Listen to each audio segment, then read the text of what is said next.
La Genèse, chapitre 2. Ainsi furent achevés les cieux et la terre, et toute leur armée. Dieu acheva au 7e jour son œuvre qu'il avait faite, et il se reposa au 7e jour de toute son œuvre qu'il avait faite.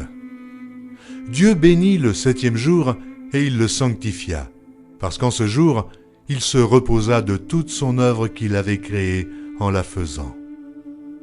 Voici les origines des cieux et de la terre quand ils furent créés. Lorsque l'Éternel Dieu fit une terre et des cieux, aucun arbuste des champs n'était encore sur la terre, et aucune herbe des champs ne germait encore, car l'Éternel Dieu n'avait pas fait pleuvoir sur la terre, et il n'y avait point d'homme pour cultiver le sol. Mais une vapeur s'éleva de la terre et arrosa toute la surface du sol. L'Éternel Dieu forma l'homme de la poussière de la terre. Il souffla dans ses narines un souffle de vie, et l'homme devint un être vivant. Puis l'Éternel Dieu planta un jardin en Éden du côté de l'Orient, et il y mit l'homme qu'il avait formé.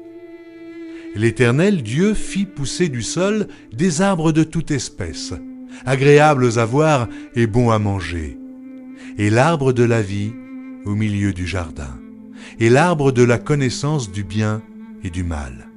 Un fleuve sortait d'Éden pour arroser le jardin, et de là, il se divisait en 4 bras. Le nom du premier est Pishon. C'est celui qui entoure tout le pays de Havila où se trouve l'or. L'or de ce pays est pur. On y trouve aussi le bdolium et la pierre d'onyx. Le nom du second fleuve est Gihon. C'est celui qui entoure tout le pays de Cush. Le nom du troisième est Hiddekel. C'est celui qui coule à l'orient de la Syrie. Le 4e fleuve, c'est l'Euphrate. L'Éternel Dieu prit l'homme et le plaça dans le jardin d'Éden pour le cultiver et pour le garder. L'Éternel Dieu donna cet ordre à l'homme. Tu pourras manger de tous les arbres du jardin, mais tu ne mangeras pas de l'arbre de la connaissance du bien et du mal, car le jour où tu en mangeras, tu mourras.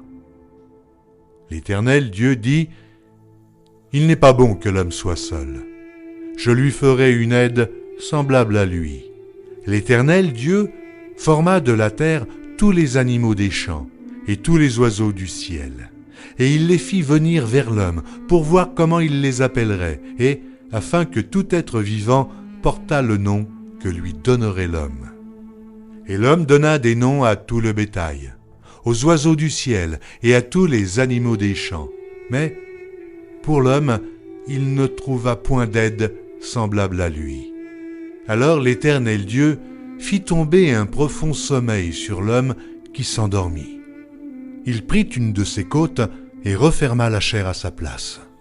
L'Éternel Dieu forma une femme de la côte qu'il avait prise de l'homme, et il l'amena vers l'homme. Et l'homme dit, « Voici cette fois celle qui est os de mes os et chair de ma chair. On l'appellera femme, parce qu'elle a été prise de l'homme. C'est pourquoi l'homme quittera son père et sa mère et s'attachera à sa femme, et ils deviendront une seule chair. » L'homme et sa femme étaient tous deux nus, et ils n'en avaient point honte.